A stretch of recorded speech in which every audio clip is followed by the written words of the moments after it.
Now the quality factor.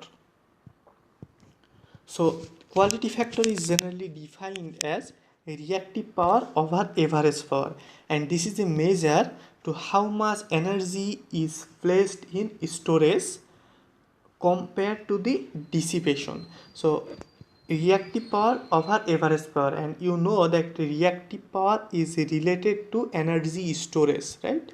Because capacitance and inductance generally supply or consume reactive power, and capacitance and inductance generally energy storing device, right?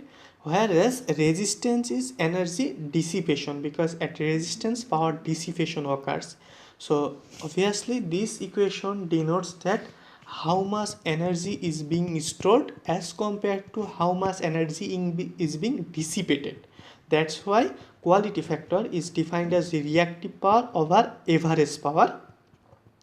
So now if you want to write it in other terms, so first of all, energy dissipated, so energy dissipated, obviously I square r, average power will be I square r, and the upper term, which is the reactive power, so we have two reactive components, one is I square xl I can write, and similarly I can also write I square xc. So any term will work fine, and we know that xl equal to xc, so both are equal, so you can write any of them. So the equation came qs, that means the quality factor is actually I square xl divided by I square r. So this is the equation of quality factor, and then obviously I square will be out, then this will be just xl divided by r, and you know that xl equal to omega s multiplied by l. So the final equation is just like this, qs equal to omega s l divided by r. So this is the expression for quality factor, and we will observe the significance later, so don't worry. Now if we substitute omega s equal to 2 pi fs, so previously we have qs equal to omega s l divided by r, and now if we write omega s equal to 2 pi fs, so it will be 2 pi fs l divided by r, and again we can substitute fs equal to 1 over 2 pi root over lc. This is already derived in previous, just a couple of minutes ago. So now if you put this value, you will get expression like this, so 2 pi over r, then expression of fs, then l. So then it came like this, l over r 1 over root over lc, and then you can also simplify it like this, so root over l is multiplied, and then you can write this, because this root over l and this root over l will be out, and then the upper root over l we can write it to root over l multiplied by root over l, then this one in this one is also out. So final expression will be just 1 over r, then we have root over l at numerator, and similarly we have root over c at denominator. So this is the expression of quality factor in terms of circuit components, that means in terms of resistance, inductance and capacitance.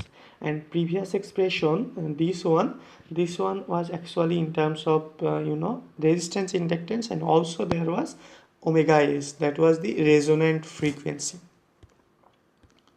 So far we have derived the equation of quality factor that we may need, and here an example is given. So simple maths, r, xl, xc is given. So if you want to calculate the quality factor, and then by using this quality factor you can also calculate the VL and VC.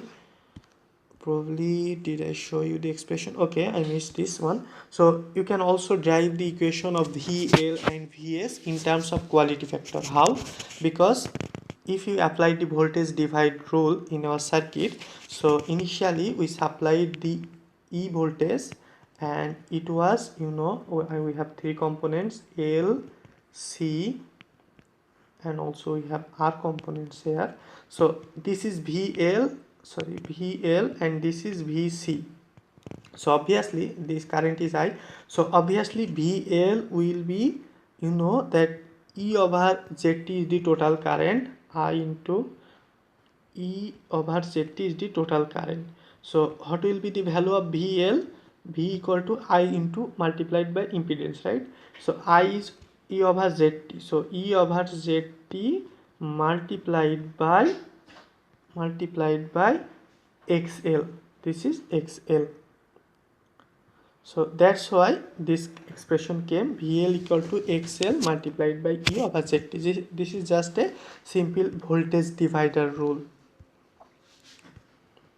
So this is the expression of VL, and then if you want to put the expression of quality factor here, you can do just like this. So XL over R, this one, XL over R, you can write it as quality factor, because previously it was quality factor here. If you notice, let me clear. So here QS was XL over R. So now you can put XL over R as the quality factor. So now the expression of voltage equal to QS multiplied by E. Similarly, VC equal to XC multiplied by E over ZT, just the voltage divider rule. And then you will find the VCS, that means at series resonance, the VC, that means capacitance voltage, will be QS multiplied by E. So these are the expression of voltage drops in terms of quality factor. And in this math, this expression is generally used, and here if you notice, the VL and VC came almost 800 volts. So although the supply was 10 volt, the VL and VC here, they are very much higher at around 800 volt, because at a resonant condition this occurs. Now ZT versus frequency. So here we will observe different curves, and probably you already observed this. So in previous lecture you already know at the response, that means resistance is independent of frequency. So if you draw the response characteristics, then at any frequency typically the resistance won't change, that means the resistance value is constant at any frequency. So this one is the resistance versus frequency. And then if you want to plot the inductive reactance, then you know that inductive reactance equal to 2 pi FL. So you are plotting XL versus F. So obviously this is just the Y equal to mx equation. So this is just a straight line and it is crossing 0 point. So anyway, this line I think you already noticed in previous lecture. This is the curve for inductive reactance, and our third one, which is the capacitive reactance, and the expression and the curve is generally a hyperbola, because we know the XC equal to 1 over 2 pi FC. So if you plot it, then the curve will just like this. So if we combine all these three together, then these two, basically XL and XC, if you plot them, so XL is just like this and XC is just like this. So where is XL equal to XC? If you locate at this instant XL equal to XC, and this is our resonant condition. So before this point we can say that XC is dominating, and after this point XL is dominating.